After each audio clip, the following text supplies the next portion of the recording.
something like alcohol and drug use needs to stay in the sphere of self-choice. Yeah. So if you're on a date and a date is encouraging you to drink with an intention or force or a encouragement of what that will get you or what the outcome will be, Yeah. that's a red flag to some extent. Yeah. Now, if you are going into it and you're like, this for me, it is this experience. I'm interested in feeling nice, feeling good in my body, having a glass of wine with dinner, having a nice dinner, seeing how I feel. If you are present and embodied to, again, your pleasure and your desire, and it's a self choice, Hmm. that is radically different than a date of any gender continuing to bring you drinks, encourage that you're drinking. Yeah. That's to me is also akin to like a date saying, don't eat too much or don't, it's a level of controlling behavior around self-choice. That's not a great thing. Dishonesty, disrespectful, discrimination, detached, dismissive. That's it. I'm done. Relationships can be messy. Are you having trouble with your personal or professional relationship? Not to worry. As a relationship therapist and coach for over 25 years, I have a lot to share. And so will my guest experts. Let's get smarter in our business and personal lives so we can be our best selves. Now, let's get on with the show.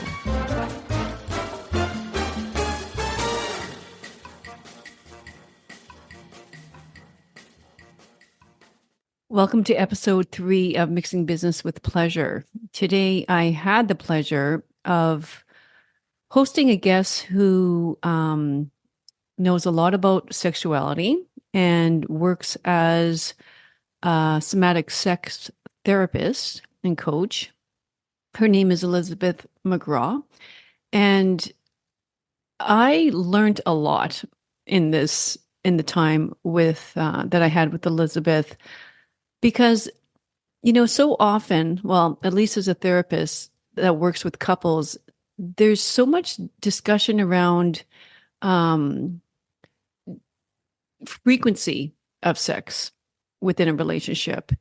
And after speaking with Elizabeth, I realized frequency is such a small part of, many disagreements that couples might have, because it's more of getting to know your own sexuality and your own sexual preferences and being able to really know thyself. Because unless you know your own sexuality and your own levels of desire and everything that goes with that, unless you know that, there's no way you're going to be able to communicate your needs and desires to your partner. And it's just a matter, again, so often I say loving yourself, spending a lot of time with yourself, getting into your body in order to get more grounded and in tune with your energy, your sexual energy, your spiritual energy, your everything. So I hope you enjoy this episode, and I plan to have more people like Elizabeth back on again, and to just probably next time to speak more about sexuality in general, and maybe, you know, sexuality across the spectrum and also gender across the spectrum. So yeah, I think we all owe it to ourselves to learn more about this, and we owe it to those around us to be more informed. Okay, with that, enjoy the show. Today, I don't, you know what? I don't think I've ever had a guest, a sex therapist on the podcast. Well, okay, so this is a new podcast, but even my old podcast, I think I can. And being a relationship coach, as I am, that's odd. So I want to welcome you, Elizabeth. And as I do with all the other guests, introduce yourselves, please. Yourself. So, my name is Elizabeth McGrath, and I work in Los Angeles, California. I am a somatic sex and relationship therapist and sex educator. I consider myself an expert on what we would sort of refer to as alternative relationships, kink and BDSM, sexual lifestyles. Hmm. So, I work with a lot of clients in that arena as well. I do primarily work online these days in the post-COVID era. So that also means that I do see clients from all over and Mhm. I have conversations with people from a variety of different places. Mhm. My background is pretty broad. I began in what one would consider sort of therapy as we talk about it. So primarily practicing emotion-focused therapy. And after a period of time of sort of exploring other avenues, teaching yoga, getting a bit into body work, I recognized the need for the somatic element with clients, bringing their body and physical awareness, sensation awareness into my practice. And I also began to notice that clients seem to be really eager to explore issues of sexuality, Mhm. gender, identity, and oftentimes express not feeling like they had a lot of places to be supported in that respect or talk about those things. So that moved me to focus in more on sexuality in my further work. I have both my master's in social work and my marriage and family therapy. Mhm. And I think that the general work of working with people is pretty amazing. And Mm. it's always an honor, especially to get to talk to people about sexuality and parts of their lives that we consider to be, a little bit more under the covers. Exactly. Literally. Yeah. Yes, Yeah. yes. Under the covers, under the clothes.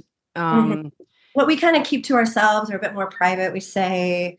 yeah. Um, I always just feel very honored that people work with me around those things and grow in their own ways through our work together. It's a pretty amazing thing.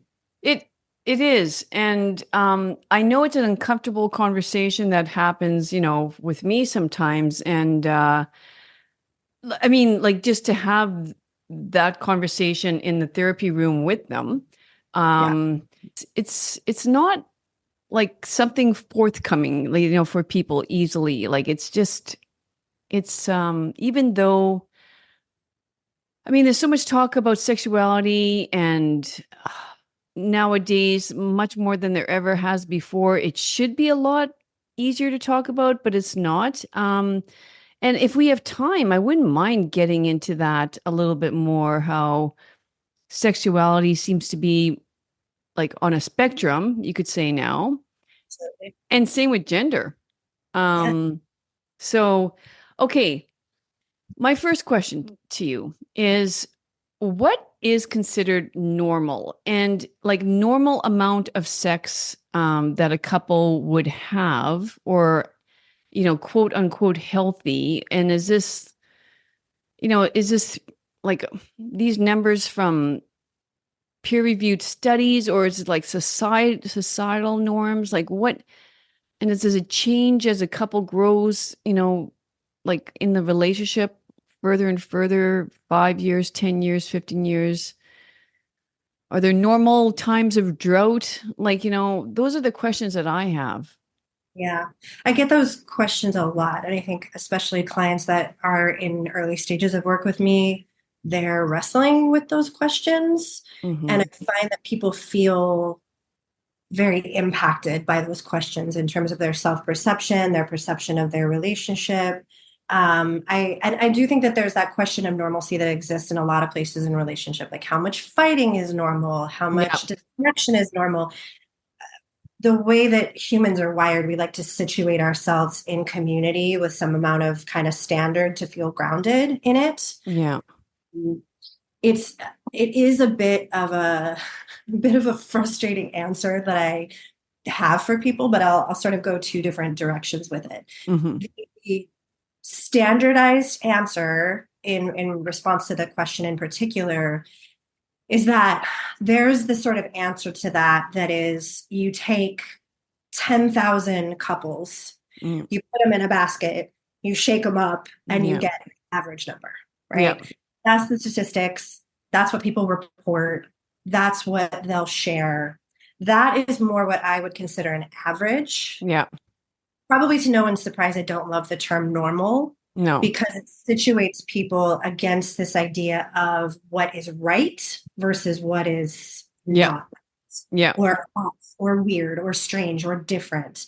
And again, humans feel grounded in relationship to other people, right? We feel grounded in, who we have affinity with, who we connect with. So feeling abnormal is not good for anybody. It's definitely not good for one's sex life to feel abnormal, let me tell you. Nothing Mm. less sexy than feeling not normal. Mm. So where if you are like, what's the average? Elizabeth, I want to know the average. I want to situate myself against an average. Let's take that average question and then put it on the spectrum. New relationship. And when I say spectrum, I mean timing, the one you asked about, Mm-hmm. couples that have been together 5 years, 10 years, 15 years, etc. Yeah. New relationship, which I would categorize as first date to a year and a half ish. Mm-hmm. On average, some amount of like middle ground around that is sex 3 to 5 times a week. Okay. Okay. So that would to me sound like the honeymoon stage. A year and a Exactly. half. Yeah. Yes. Yes. Okay. Now, at every stage of this, we kind of have to contextualize it around the whys and the hows. Okay. New relationship is usually happening where there is a focus on one's best, shiniest self, right? Okay. The new dates, the putting one's best foot forward, the presentation. There's a lot of what, and we can get deeper into this, but there's a lot of sort of what is referred to as polarity. Okay. You're an entirely different person. I don't know you. You're pretty exciting to me. You're very different than me. I feel some attraction to you. We're getting to know each other. There's a lot of dynamics there that lead to real embodied physical attraction. Okay. Therefore, lots more sex. Yeah. Sometimes people in new relationship more or less don't have children, don't live together, are not cohabitating or overlapped in their daily life so much. They may be coworkers, they may have some overlap, but there's not a day-to-day kind of overlap enmeshment that has really happened yet. Mm-hmm. There is a priority around spending time, a priority around getting to know the other person. There's a lot more freedom for frequency, for time to focus on sex. Mm-hmm. So that's kind of the important dynamic. If we move into year 2, year 3, year 4, year 5, we'll take years 2 to 5. The average around average shifts over to about once a week. Do children enter the mix? Is there an enmeshing of family life? Families, mom, dad, grandparents coming together, family units being formed? Are the differences shifting, right? Is it you have your friends, I have my friends too, we have our friends? How much are the separate circles becoming attached circles becoming the same circle? The more that happens, generally, the more the number comes down. Okay. Into year 5, we'll take years 5 to 10, 11, 12. That can slow down even more. The average in those years can generally become once every 3 weeks to once every month. Okay. Now, again, norms in that place impacted by a few things. Aging, change in hormone levels, change in the nature of the relationship.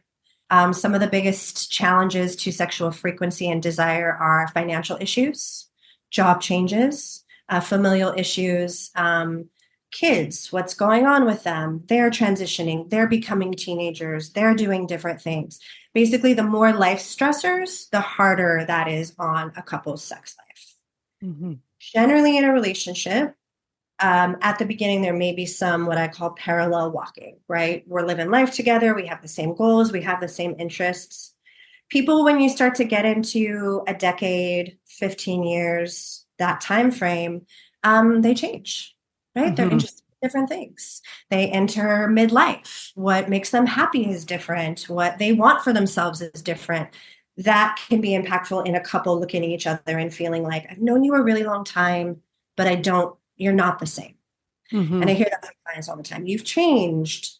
People absolutely change. Mm-hmm. Those changes can have an adverse effect on the Mm-hmm. frequency of sex and desire in the relationship. Mm-hmm. The postpartum experience for, we'll say, folks who have uteruses and vulvas, et cetera, Mm-hmm. uh, what happens hormonally, their sense of their body, their sense of self, their desire to be touched, their feeling of their body being sexual at all anymore, Mm-hmm. the alienation that can come around that, possibly male identified people or people with penises having responses of feeling disconnected. Oftentimes, folks with penises, hormones of that effect gain a lot of sexual connection and satisfaction and sense of self through having sex. When Mm-hmm. that changes, that can taper off. As you can see, I could go on and not Yeah, belabor it. exactly. There's a lot of different things that happen. So that's why the question of normalcy is always a question of what's going on for you, Yeah, right? I exactly. could tell you what's average for your situation. Like, Mm-hmm. give you an average. It is an average experience that for a heterosexually identified couple who has had children and is somewhere in their kids are 3 to 13, Mm-hmm.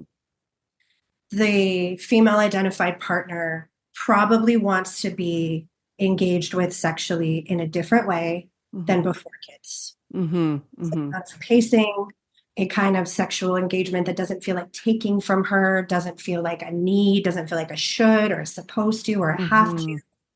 I move away from a sense of guilt about not wanting sex, needing to have sex. Mm-hmm. That's an average. It's an Mm-hmm. incredibly common experience. So if Mm. someone says to me, this is what we're going through, I won't ever say that's normal, but I will say something like, that's pretty common. Yeah. I Yeah. see that happens. That is, you are not alone. That is not just you.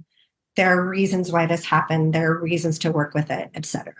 So, with that said, what type of couple most typically, like let's just, I know we should expand on all the different sexualities, but let's just say, I mean, that's a whole because of other the 5 hours. exactly. Okay, let's just say heterosexual couple. What's a typical couple that would seek your work? I think that by and large, again, on averages, the predominant reason why people seek me out is what I refer to as mismatched desire.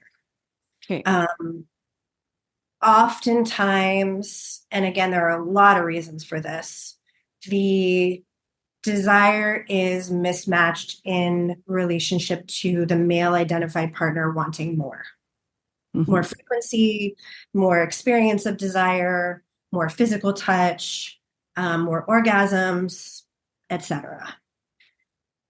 That is not always absolute. It may be a female partner who has more desire, but the mismatch of desire is what spurs people to seek me out.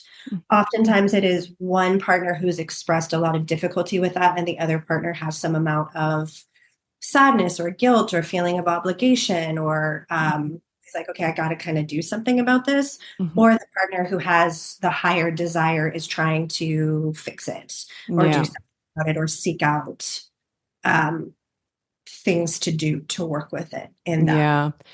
Um, I have a lot of individual clients. People see me for all different things. But when it comes to couples, that's sort of what I would say Yeah. is the most. Okay. And you just reminded me too, like when that happens, a common thing that I'll hear from my female clients in the couple is saying, yeah, he keeps on telling me I should get that checked.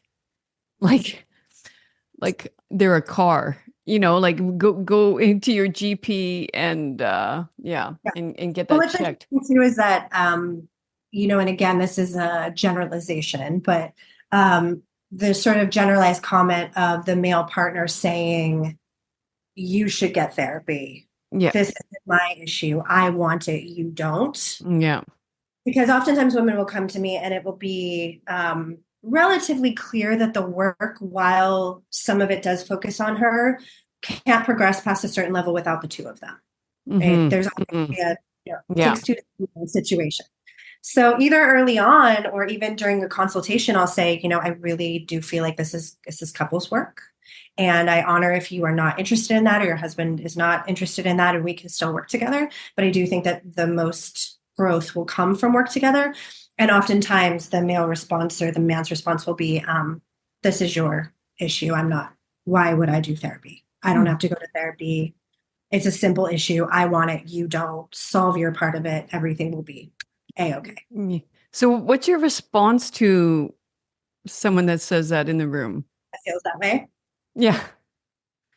If it was that easy, Yeah. then, Yeah. right? If it was, there's a flip to, switch to flip here, Yeah. right?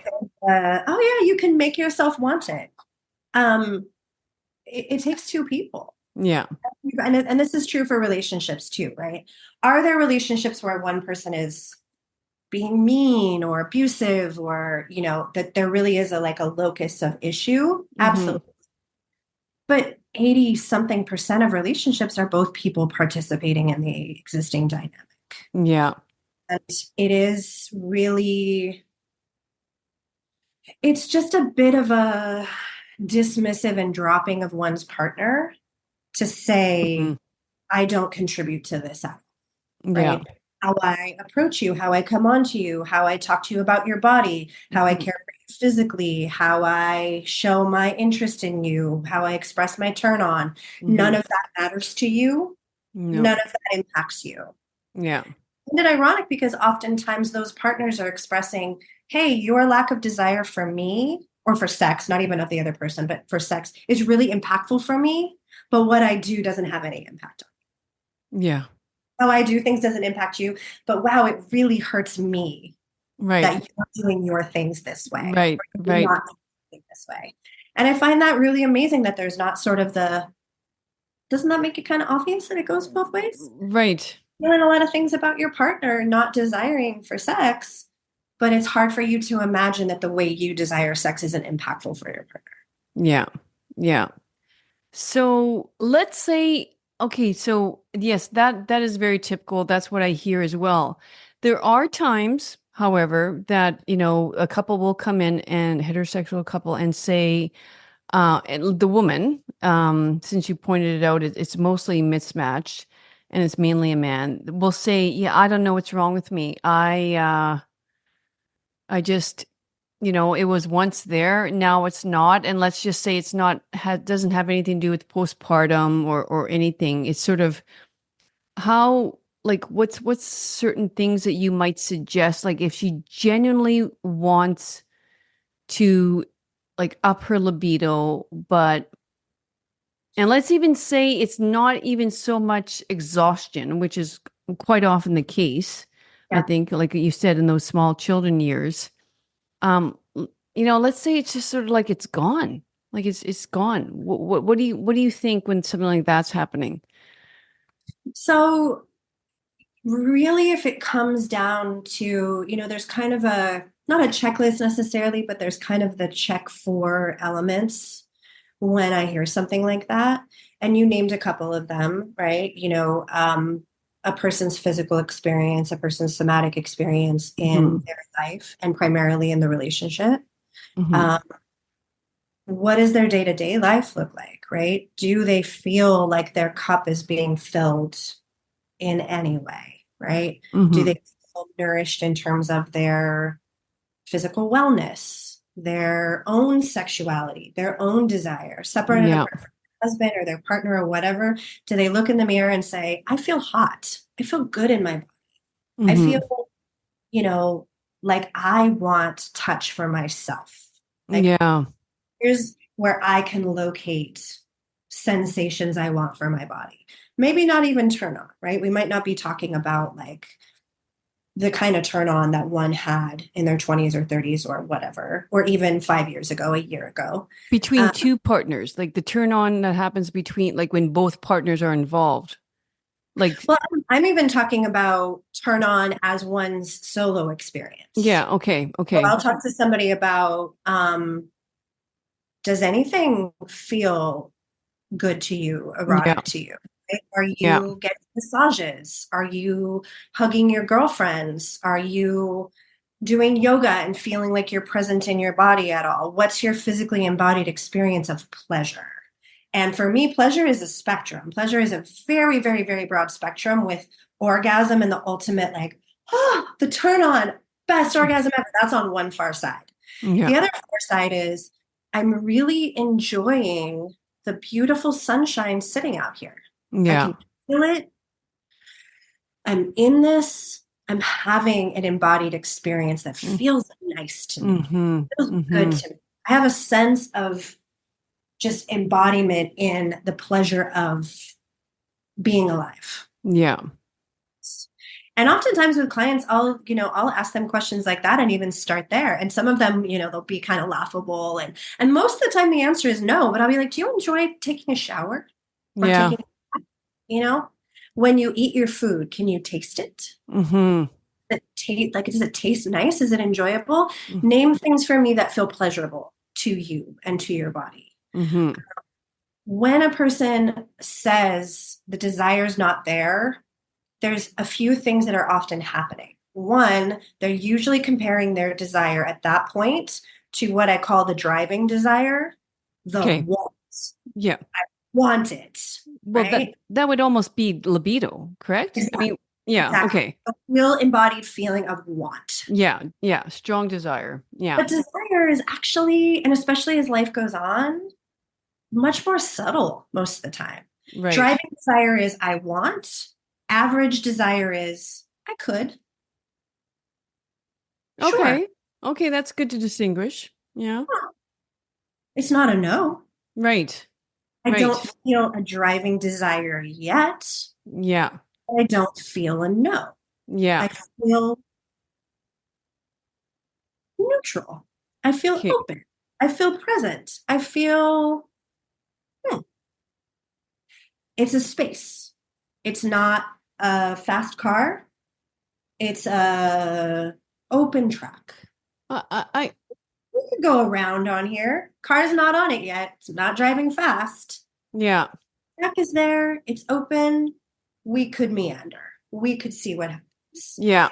The moment that a person is like, the want is the thing, the want is the ideal, I don't have the want, something is wrong with me, something is a problem, it has a tendency to muffle and really smother the space.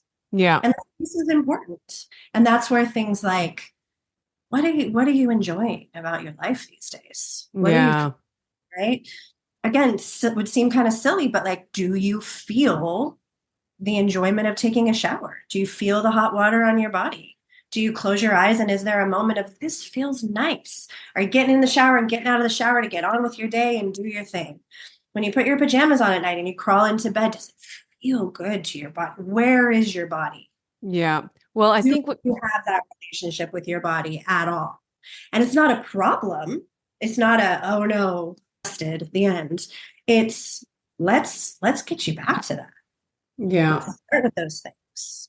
Because it's Uh, going to be really hard in the pressure of the moment to have sex to feel the subtleties of what feels good if you're supposed to want it, if you need to want it, if you don't want it, if your partner's upset, all that stuff will squish the sweet, soft little shoots of possible desire. right. No, I think what maybe we should have maybe made more emphasis about this right at the beginning, but that's why you called yourself a somatic therapist coach. Absolutely. Yeah, because what you're describing that there, like the term somatic means in the body or to feel the body. Yes. Um, What we refer to as sensate awareness, okay. experience of your sensations. Yeah. Yeah. So that's a really good analogy that you said. Like, I mean, just sort of like, when are you in your body? Are you in your body when you're actually sitting down eating food? And like so much of what you said just made me think of people just not being in the present, like, I mean, that's just, I mean, and being in the body can help with other, I guess, you know, not disorders, but yeah, an eating disorder, perhaps. You're A not, variety of experiences, sure. And yeah. listen, we are not, we are trained against being in our bodies. From the time we are young, we are trained to have logic, have rationale, be Hmm. aware of other people, especially people identified female as birth, whether or not they transition or whatever, those with, vulvas that, the world says you are female, get even more training about be aware of other people, be vigilant to the world, be aware outside yourself, don't be too selfish, don't Yeah. connect to your sensations. Other people's sensations are really important. So it is all about the brain. It's all Yeah. about the brain. But unfortunately, sex does not happen in your brain. Now, there's cool bonuses in your brain, fantasies, Mm, visualizations, mm, dirty talk, mm, that stuff, bonus. We love that stuff, right? That stuff can really turn it up. hmm. But the how to do it right, this is what I'm supposed to do, this is what it should look like, this is what I should feel, this is how it should be going. I'm sure as you're listening to this, you're feeling your body kind of go, Well, it sounds exhausting. Yeah, right? yeah, yeah, The brain has a way of, you know, kind of pooping on sensation. And yeah. again, the oftentimes very subtle experience of desire. If we just think for a moment of right now, right, we're all listening and maybe sitting. Hmm. So we have a sensation of our chair or our couch or our car or whatever underneath us, Hmm. right? So you can just kind of feel into your bottom for a moment. Hmm. Interesting. If you're in a safe place, you can close your eyes, take a deep breath. That sensation is always there. Hmm. Now feel that sensation and feel what happens if I say, "That's silly. You should be listening. You should be listening. You're not paying attention. Mm. No, pay attention to me. You're not your butt. You pay attention. You're not listening. You're missing the point." Hmm. What happens? There's an immediate, oh, what? I'm, my brain. Hmm. Okay, wait, that's there. But Hmm. there's a certain amount of chaos that happens. Hmm. If I had a nickel for every time the clients or, friends, loved ones, myself describe the best sex of their lives as like unabashed, very raw, very embodied, in the moment, Mm. wild, Mm. right? Sometimes there's like alcohol involved or a wild night or whatever. And people really come back to that as like, that was great Mm. sex. Yeah. It's because it's unfiltered. Hmm. There's embodied, present, unjudged, at least for the moment, space for it feels good. Yeah. It feels good. And they remember that pure sensate experience of my head wasn't in it too much. Yeah. My head was bossing me. Came in there sometimes, but I really just we just did the things. We did the Hmm. things. It was great. Hmm. So that's where the good stuff is. So, as you're speaking, would okay, so the way I'm seeing it now is that if it sounds to me that you either classify the couple that's having a difficult sexual life as we need couples work, like we need more maybe respect, communication, boundaries, and all that kind of work. And then there's the other side of it that's no, we feel like each other distancing. We both want to be more sexual. And that's more where your specialized work would come in terms of getting into your body more and being in the moment and less in your head. And then you give suggestions about how to get there. Does that sound accurate? Yes, and it's all connected. There's Okay. definitely um I would say that there's not so much a separation because even if a couple is, the need is for the communication, a different approach, new awareness, an evolved connection with each other, any of those things, there is always what is happening physically. And that part is always really central in terms of understanding and that connection. Again, connection of energy, good communication, those things are not, were the right words to say or the perfect approach with each other. It's the ability to feel what's going on for you and then connect to what's going on for the other person Okay. and work with those experiences in tandem. So I'll give you an example. If, say the male client was like, I just want her to want sex more. I want sex more. It's really simple. Yeah. That's what's being said off top. To go at communication would be, okay, she has a more ideal way to be asked for sex. Mm. Let's get at that and let's figure out how you can practice doing that. But that's Mm. very surface. Yeah. Already, he's having a really embodied physical experience of rejection. He's already coming from a defended place physically, right? It's probably pretty likely that from that place of rejection, he's responding energetically in Mm-hmm. particular, either demanding or moving really slowly, being irritable. Like what Mm-hmm. he's communicating is not just with his mouth and with the words, it's with his body. And all Yeah. of that is based on what's coming up for him, right? If I approach her, it's going to be the wrong way. She's not going to want it. She's not going to like me. Mm-hmm. This is a huge problem. Mm-hmm. There's an entire physical energy of like rejection and resentment and frustration. Yeah. Even before he opens his mouth, that's what she's feeling. And Mm-hmm. Mm-hmm.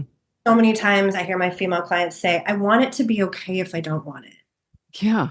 I want it to be okay if I'm not ready yet. I Mm-hmm. want it to be okay that I don't want it right now, but Mm-hmm. I just want this amount. I Mm-hmm. have what I talk to my clients about is what I call the full Monty, which Mm-hmm. is oftentimes, and again, this is socialization. This is what men are taught to do. Men are very much, people identified as men are taught to be virile and masculine and aggressive and go for it. And so if that's not wanted, it's rejection. Yeah. It's just, I don't want you. Yeah. Really, oftentimes I hear my female clients say, I do want touch. I do want to be stroked. I want my head petted. I want to be massaged. I want to feel like my husband or partner can come for what I need. Hey, where's your body? What would you like? I Mm-hmm. want to make out without feeling the expectation for the full Monty. I Mm-hmm. want to cuddle and be naked and feel close and feel in connection without his erection meaning I'm Mm-hmm. doing something wrong if I don't want it, without Yeah. feeling responsibility to care for that or to do something, without feeling like if I say that's not where I'm at, he's automatically going to feel rejected. Yeah.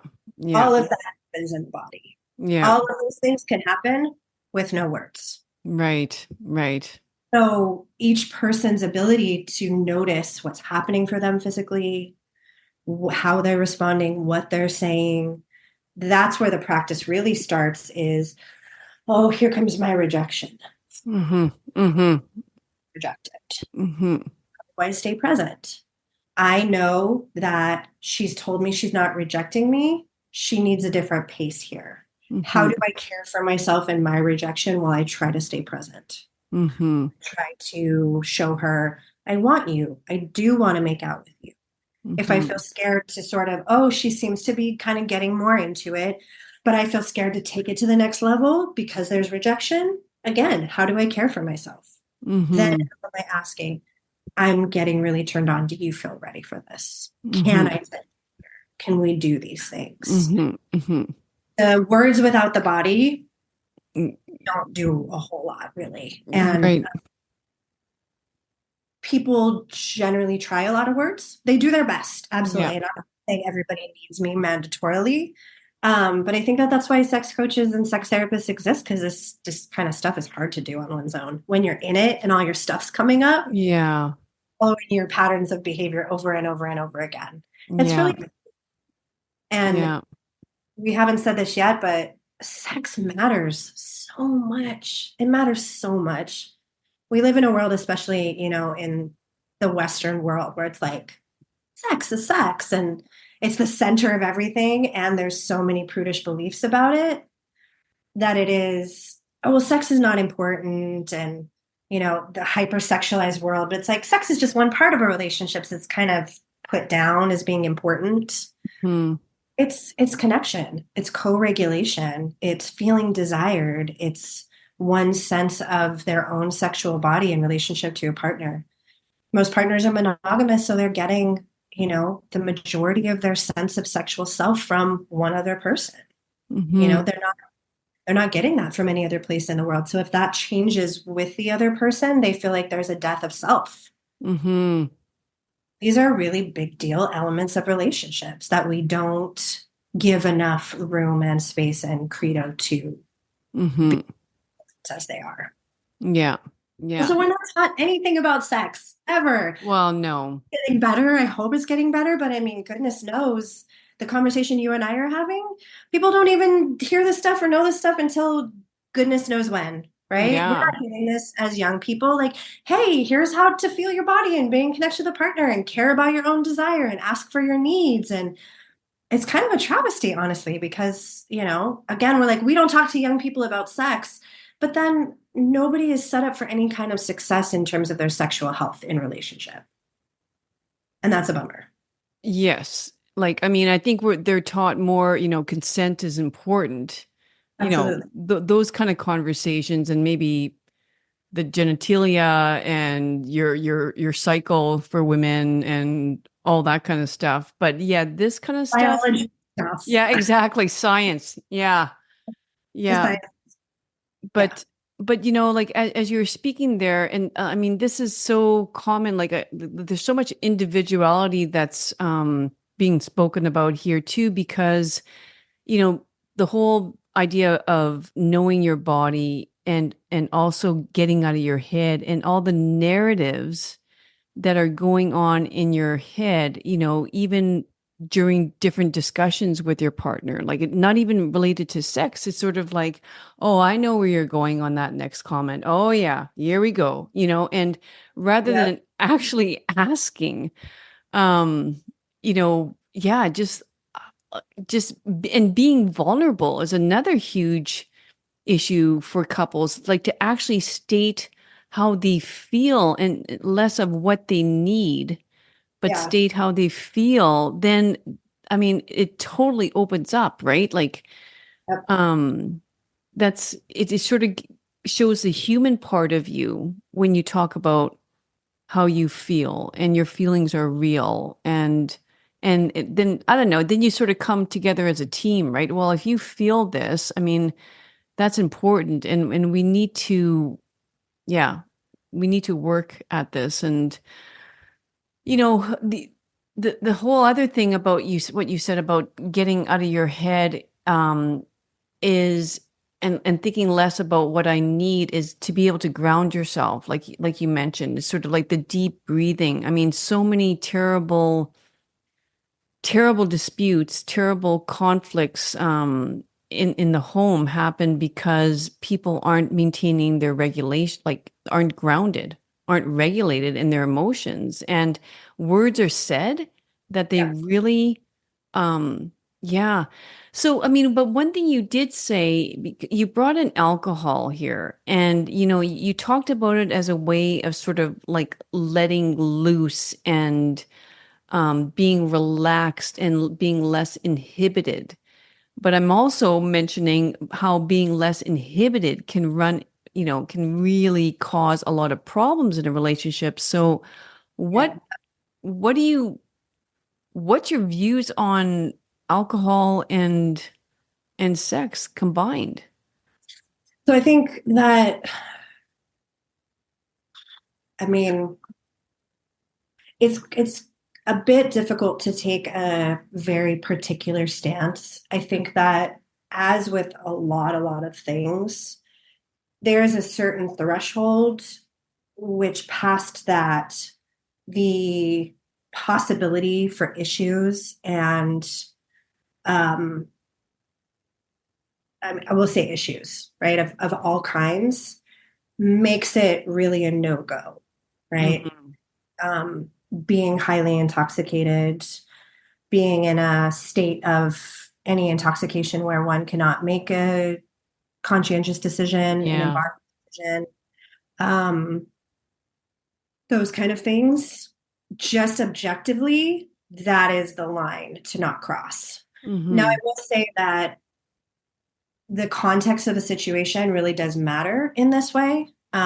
If we are talking about, a married couple who feels very safe with one another, has a consensual relationship, and has, explicit consent around what we're talking about, what they want to work on, etc., that is a different situation than the mixing of alcohol with casual dating or with casual Mm-hmm. sex, new relationship, or any of those things. Mm-hmm.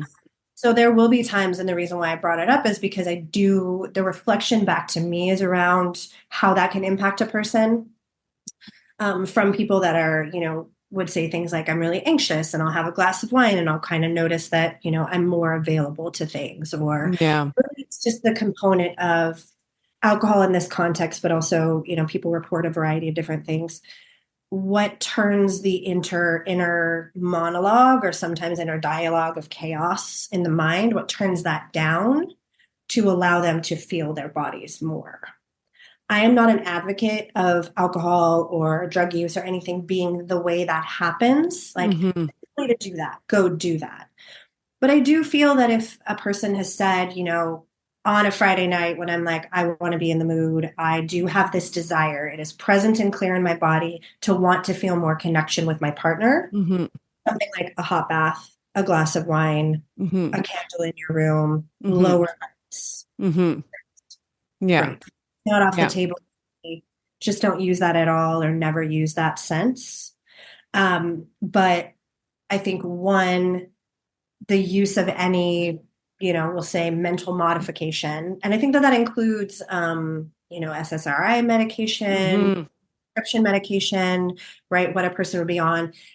Your embodied awareness of when you cease to feel like yourself, right? When you're not present enough in your ability to make decisions, form cohesive thoughts, be present and connect, be making memories around what's happening.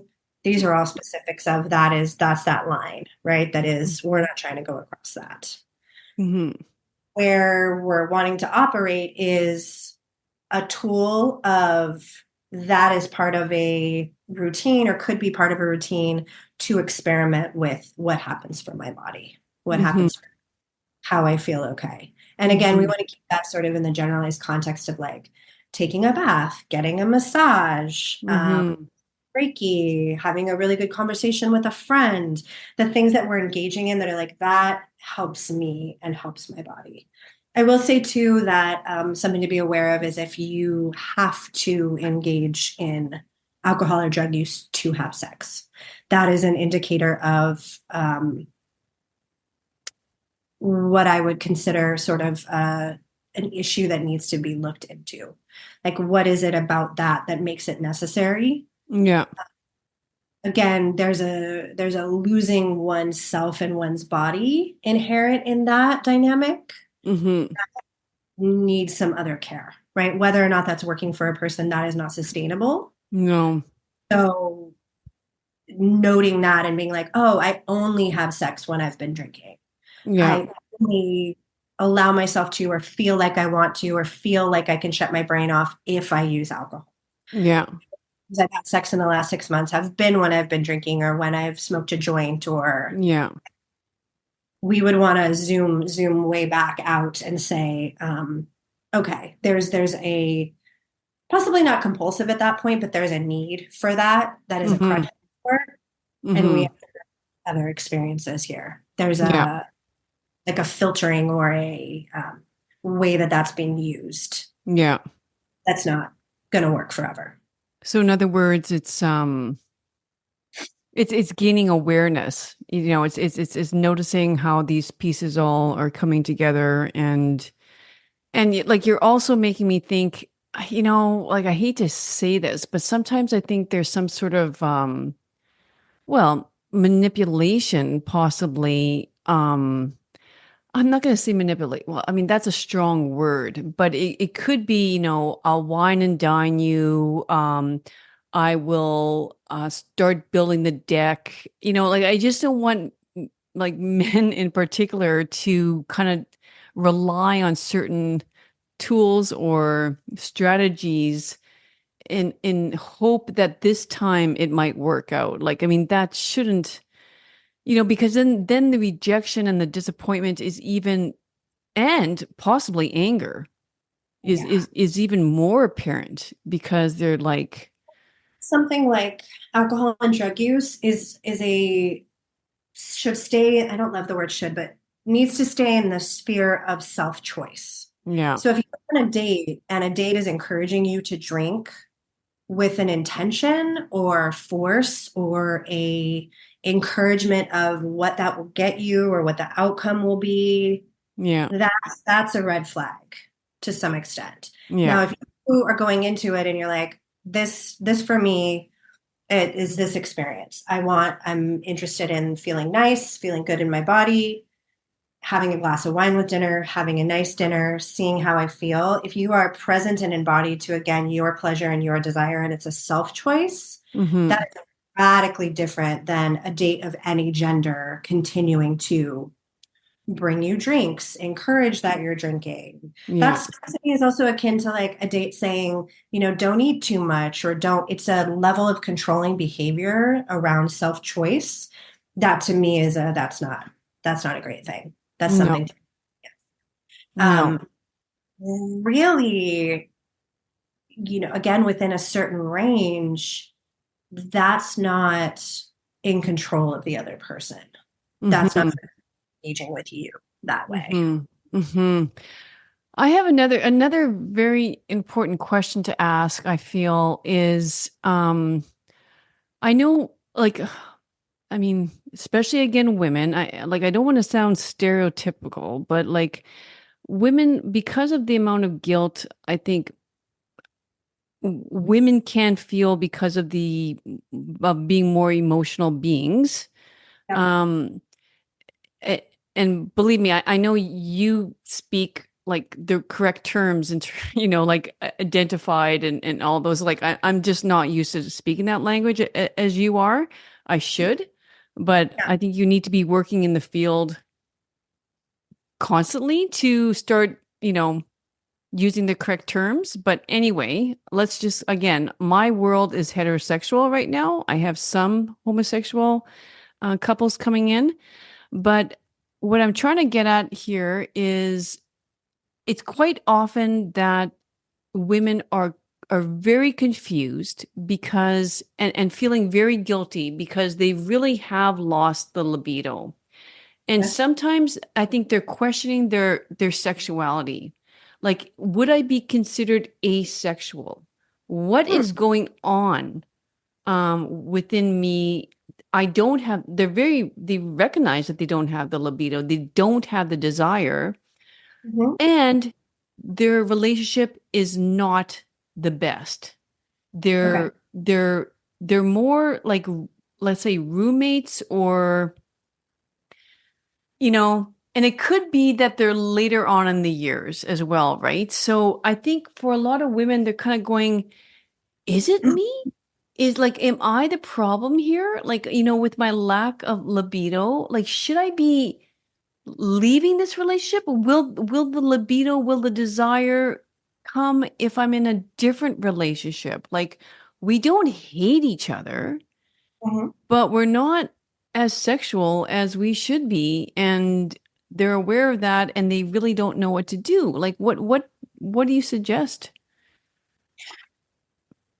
So I'd say first and foremost, again, inherent in that question, I hear a lot of fear and sadness and some amount of grief Yeah. and a desire to situate themselves in a community or in a meaning or in a definition or an understanding that would ostensibly take some of the grief away, right? Okay, I'm asexual. Okay, I'm just this. Okay, it's hormones. Yeah. Anytime we feel disconnected, anytime we feel other, anytime we feel abnormal, either because we feel that way or we're made to feel that way or that's the situation we're in, there's this really deeply rooted human desire for affinity and what I would sort of call a landing place, right? Mm. It's that. You Yeah. find that and hear about it a lot with people that are, having, same-sex desire for the first time. What does this mean? You have it with people who are like, I was born into a physiologically male body, but I'm having feelings of being female. Does that mean I'm trans? Does that mean I'm right? We have a tendency to seek answers from a Mm-hmm. place of fear and discomfort. Mm-hmm. It's incredibly natural and incredibly again just rooted in how we're wired as animals. Like where Mm-hmm. are my where's my people, I'm scared, can I bring it in, right? Where can Mm-hmm. I there's less of a need to define it than there is to get curious about it and what is actually there. Yeah.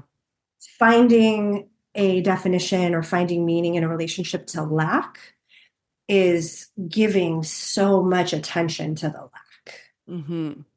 And what gets missed out on is everything else. So, if, say, again, you kind of zoom way out at that, I don't have sexual desire right now. What do I know of sexual desire? I feel arousal in my vulva. Mm-hmm. I get wet. Mm-hmm. I want to be touched by my partner.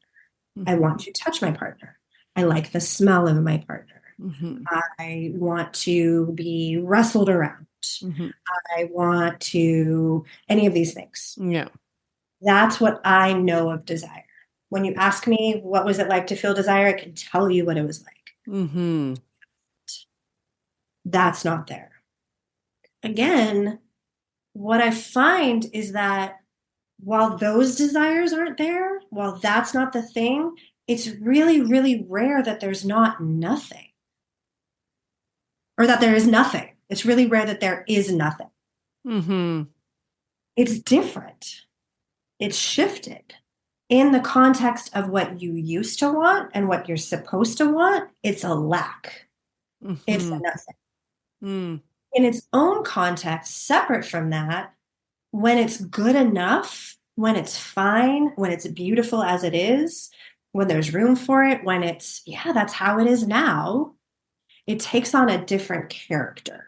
Mm-hmm. And I think oftentimes we kind of miss that over our life cycles, right? We'll take it decade by decade. Our desire changes radically. Mm-hmm. Again, this may seem kind of silly or, even possibly offensive, but think about how you wanted to be touched when you were 8, Yeah. right? You maybe Yeah. wanted to be picked up, or you wanted to play with your friends, or you wanted to wrestle, or you wanted specific hugs from your parents. Mm-hmm. That's not the same when you're 50, when you're 30. You don't want those same things. Those things don't Mm-hmm. work with you. When we're a baby, we need to be fed. We want to be held. We want to be nurtured. We don't want the same things throughout our life cycle. But suddenly, in our 40s, 50s, 60s, even 30s, etc., we're comparing. Wait, that's good desire. You don't want that. So Yeah. you're sexual Yeah. or something wrong with you. Yeah. I generally think that while asexuality is real, while it is completely valid and absolutely acceptable to just be like, I'm post touch, I'm post sex, I'm good, which is a whole other thing we haven't even talked about as a person being able to step into like, I'm good with that. I'm good with that. That doesn't Okay. work for my partner. That doesn't work for my relationship. My relationship might not sustain, but I'm sustaining in that I'm good with me. And Yeah.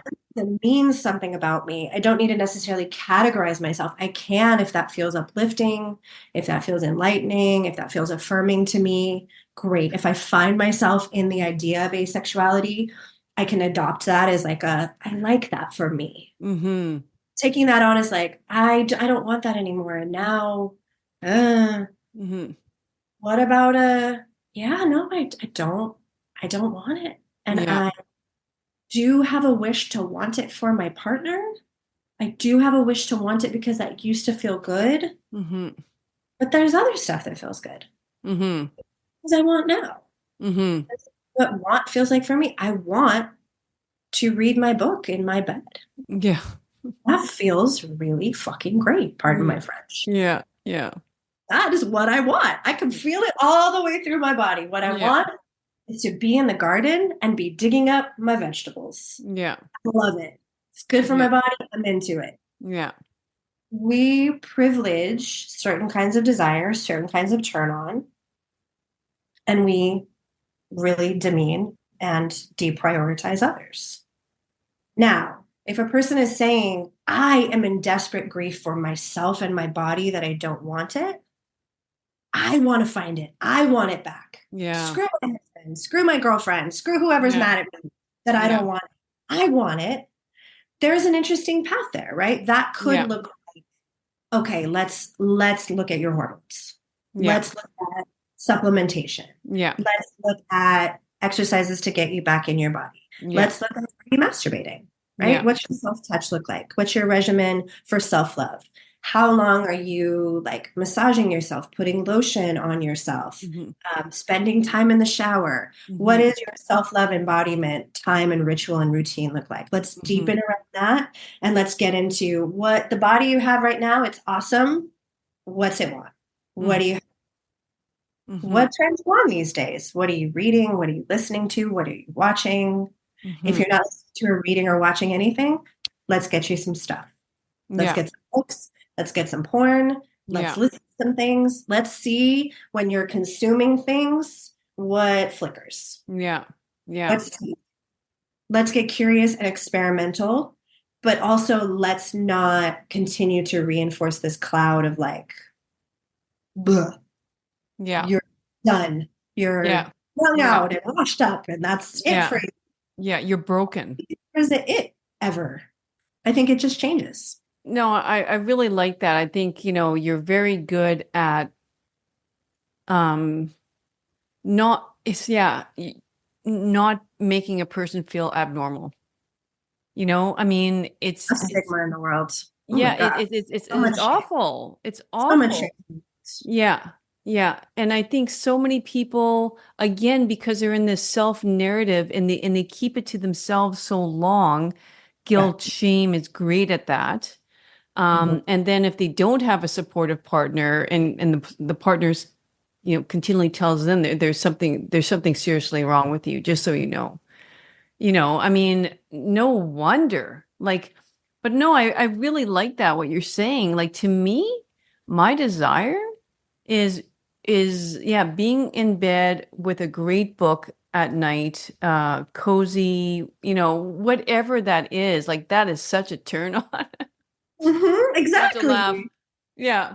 Yeah. Exactly. No, but like, I mean, yeah, you get to be that person and you shouldn't feel any shame or guilt around that. And it's about, maybe communicating with your partner why Mhm. you feel like that. And And I yeah, think too that, you know, I always am very careful not to get into the minutia of the how-tos. yeah, But so often there's, a variety of different things that can and need to happen before a person even has access to their turn on. You totally. imagine a situation in which a person is not dealing with exhaustion or not dealing with kids, but so many times we are.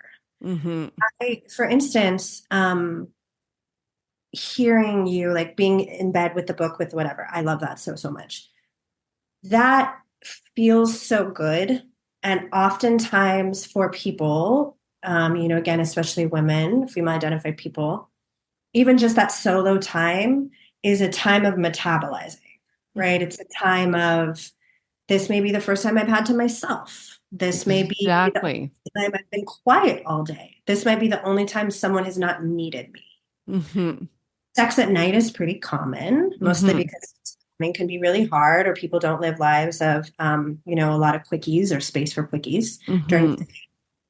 But at the end of the day, what feels really good is one being with themselves or Hmm. reconnecting to self. And Hmm. oftentimes it's pretty hard to be, I'm sexual in my body enough to feel someone else's desire and meet that as a sexual person if you're not in your body yet.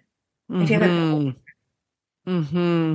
feel just like another person wanting something Yeah, or another thing to go exactly. through or another task. And I it'll feel like, damn it, I just want to get back in my body and sit here and have nothing and whatever. And it's not, again, it's going to feel like, I don't want that. What is yeah. wrong with me? What is wrong with you? But again, it's less of a, I don't want that ever. I don't Yeah. want that ever. It's, I want that when I feel present. I Hmm. want that when I feel in my body. I want Hmm. that when I feel like I've had a break from demand. I have space, again, the space. I have space to want that or feel that or even be open to that if I've met myself again, if I've Hmm. come back to myself. And does that ever happen? Can that Yeah. ever happen?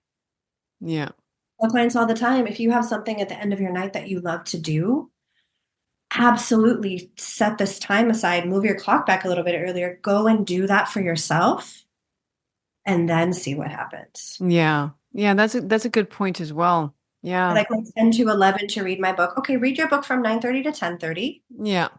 and then Yeah. switch for a little while. See what Yeah. happens. No one's promising anybody anything. Right. Be in the bed, face each other, kiss gently, hold the space and the time. You can absolutely say, that was lovely, I'm going to bed. It can still not be what you want, but do what you need to do and try it when you're like, oh, like, okay, I have a body again.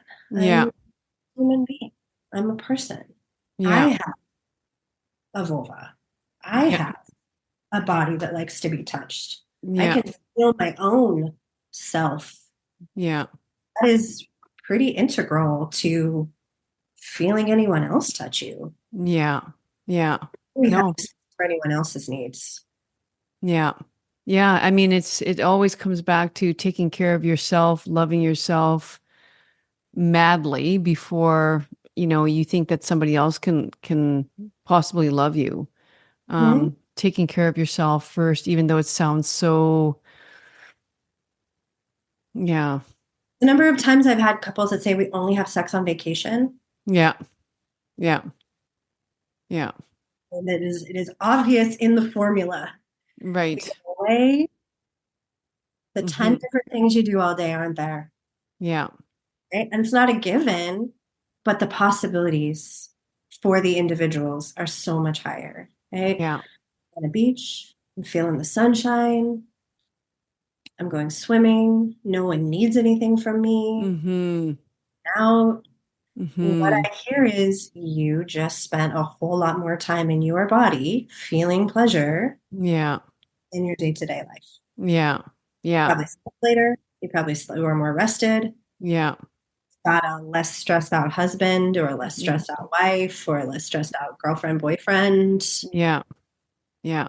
more chill. You're probably talking about different things. Yeah. I was gonna say Got to just read your book on the beach. yeah. Yeah. You got all your moments, and then it was like, well, and now we're in the hotel room. Got nothing Right. Yeah. Yeah. No, needs it's just anything from me. Huh, maybe you're rubbing my shoulders. That feels nice. yeah. Nowhere else. Oh, nothing else to do. Right. I've been Right. nourished. My cup has been filled. Yeah. And most of what it is the whole time is again not even the driving want. It can be. It's all of a sudden there's space. Yeah. Yeah. There's Yeah. it's not the yeah, let's do it. It can be, but I find that most of the time it's why not? Right. Okay, Right. Yeah. sure. Yeah. We're not we're not on a schedule, and you also get to know your partner again. That's the other thing too. So, Absolutely. yeah. Yeah. We one couple, maybe one other thing. I don't know, like I feel resentment is the biggest killer of of sex. Would you It agree? is quite yes, it is quite a killer. Um, oh my gosh, I feel like that's like a whole Yeah, I know. I know. well, yes, expectation as well. Yeah. Expectation and unarticulated expectation. Unarticulated, Mm-hmm. unembodied, articulate, unarticulated expectation and expectation articulated from a disembodied place. So you should, you need to, you're not, Yeah. you versus I need. Yeah. I am I am experiencing rejection. Hmm. It's I feel rejected. Yeah. I have a really deep need for connection, and I feel connection with you easiest, fastest, most soothing, most direct when we're having sex. Hmm. Hmm. My feeling of loss, my feeling of sadness is overwhelming to me, Hmm. and it's showing up as an expectation of you're supposed to sleep with me, you're supposed to. Now communicating expectation from an embodied place is really difficult. Again, it's not something we're really taught at all, No. but No. so often we're having a pretty base need and responding from a place of flailing around that need. Hmm. Getting it. My Yeah. therapist, who is an absolute genius, described it pretty recently as like a baby sort of flailing for the boob, like Yeah. milk, and how it goes from I'm hungry, I'm thirsty, I need that to like I'm gonna die. Yeah. And Yeah. when we're in that I'm gonna die place, there's no, prefrontal cortex communication. There's only No. No. Right. and that is not the resentment, the frustration, the shaming, the expectation is at that point like, give it to me. Yeah. Give it to me. You're withholding. Yeah. I'm dying. You're withholding. Yeah. Yeah. Once I've gotten to that point, it's really, really difficult to communicate. Yeah. Conversation will go that way. Yeah. It's already fairly repeated pattern of conversation. But Yeah. the base need is you have something I need. Yeah. The connection to you, the validation of self, the feeling of my own body. I get that from you. Oh, I'm not okay. Hmm. I can feel that from myself. It's not an immediate, you're not giving it to me. It's with you. I Yeah. expect it from you, and you're not giving it to me. Yeah. That just goes back and forth again into a deeply, like the grooves are well worn around resentment. Yeah, exactly. Now, is it suffice to say that it like you could like two people could get together with very different sex drives, or do you feel like everybody has okay, okay. Yeah. And, and I mean, it's just sort of objectively, I guess hard. But yeah, I mean, yes. And the challenging thing is you may not know that. But also, exactly. yeah, you might not know that at the beginning. Also, I'm going to need to grab my charger in a minute. Yep. You don't necessarily know at the beginning. And what comes into play ultimately when we go from the separate circles to the touching circles to the concentric circles is attachment styles. Yes. Yeah. Show up in different kinds of attachment Yeah. because once you are in deep attachment with a person, generally probably replicating your attachment challenges and panics from childhood or from young adulthood. Yeah. Um, Sex is all a part of that. Right. And oftentimes, again, it's less about we're not actually having intercourse and more about I'm scared you don't love me. I'm feeling abandoned by you, Yeah. feeling by you. There's an Yeah. attachment panic that's translating Yeah. to sex. And as Yeah. we all know, or maybe know, or welcome to knowing, in relationship, we humans have a tendency to pick opposite attachment styles and Yeah. partners who replicate the challenges of attachment from childhood. Hmm. Folks that are anxiously attached generally pick avoidantly attached people, Yeah. vice versa, right? Yeah. People with attachment can ping pong off each other all the time. Hmm. It absolutely becomes sex, right? Sex becomes a element of that. If it's I need you and you pull away from me, that's what the sexual dynamic is. I want Hmm. it. I move Hmm. toward and move away. I move away, you chase me. I'm trying to get my own time and my own self. You're coming after me. You have this need. Your need is really a lot. Can you Right. not be so needy? Can you care for me? Can you find me? Can you Hmm. slowly connect to me first? Can you bring me out into safety, Hmm. et cetera, et cetera? Yeah. Yeah. Those are how you communicate, how you live life, how you have sex, how you don't have sex, all of it. Also, attachment styles, I think it's important for people to know is not like, oh, you fall into this category, you fall into that category, just as sexuality and gender and everything else. It's all a Yeah, spectrum. 100%. It's not Yeah. like, yeah. So just so people know, I mean, if it was only that clear cut, but it's just, it's 100%. not. Yeah. Yeah. Yeah, definitely. So, And again, so, it's like you're saying to not box yourself in. But I think that with this will go for this whole conversation where we're mhm. talking about finding statistics about sexual averages, Yeah. research asexuality. There's some benefit to learning, hey, what is this? What's out in the world? How does it work? What does that bring up for me? What Mhm. does that spark in terms of, oh, I didn't know that before. That is interesting. That feels like me. I feel some affinity with that. Mhm. Accessing knowledge and professionals and work with a sense of curiosity and exploration rather than definition and boxing in Yeah. kind of things. That goes for sex, that goes for relationships, that goes for gender, that goes for identity. Because everything is a spectrum, I think there's always a sense of curiosity is always awesome. Mhm. Um, books that I like, various different, things that are, I've learned so much and I feel like the learning is great. Learning and accessing for that growth rather than for the pinning yourself to a board like a butterfly, you know. Mhm. Oh, Mhm. that's it. That's me. Okay, now Mhm. you know, if there are things you find out, if there's things you learn, if you feel like something like clicks for you, Mhm.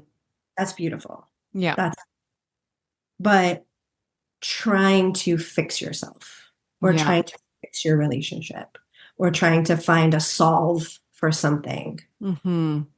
might drive you a Yeah. little bit Oh, into yeah, yeah, it would be never ending. Like, I mean, madness.